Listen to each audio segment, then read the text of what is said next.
Hello viewers, আসসালামু আলাইকুম। আজকে আমরা দেখব ইংরেজি সেন্টেন্স প্যাটার্ন। ইংরেজি বাক্য তৈরি হয় প্রথমে subject, class, verb, class, object অথবা কমপ্লিমেন্ট প্লাস এক্সটেনশন, মানে বাকি অংশ। কে দ্বারা প্রশ্ন করে সাবজেক্ট পাওয়া যায়, কি করে দ্বারা প্রশ্ন করে ভার্ব পাওয়া যায়, কি বা কাকে দ্বারা প্রশ্ন করে অবজেক্ট পাওয়া যায়। এখন আমি যদি একটা বাক্য লিখি, I play football.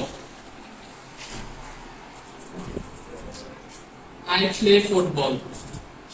এই বাক্যে এটা হচ্ছে সাবজেক্ট। এখন আমি যদি প্রশ্ন করি কে খেলে, আমি খেলি, তাহলে এই আইটা হচ্ছে সাবজেক্ট। আমি কি করি তারা প্রশ্ন করলে কি পাই, যে প্লে, আমি খেলি, এটা হচ্ছে ভার্ব। আর আমি কি খেলি, ফুটবল খেলি, তাহলে এই ফুটবলটা হচ্ছে অবজেক্ট।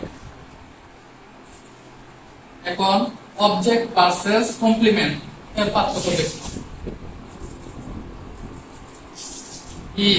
ইজ স্মার্ট, তাহলে এটা হচ্ছে সাবজেক্ট,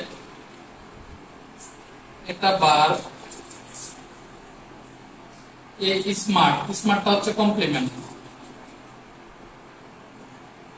এখন আমি যদি বলি ইজ স্মার্ট, এই স্মার্টটা সে নিজে, এজন্য এই স্মার্টটা হচ্ছে কমপ্লিমেন্ট। আর আই প্লে ফুটবল, আমি কি কখনো ফুটবল হতে পারবো? ফুটবল হতে পারবো না, যেহেতু এই ফুটবলটা হচ্ছে অবজেক্ট। তাহলে আমরা subject plus verb plus object অথবা কমপ্লিমেন্ট এর পার্থক্য দেখলাম। এছাড়া বাকি যে অংশগুলো থাকবো, ওই বাকি অংশগুলোকে বলা হয় এক্সটেনশন।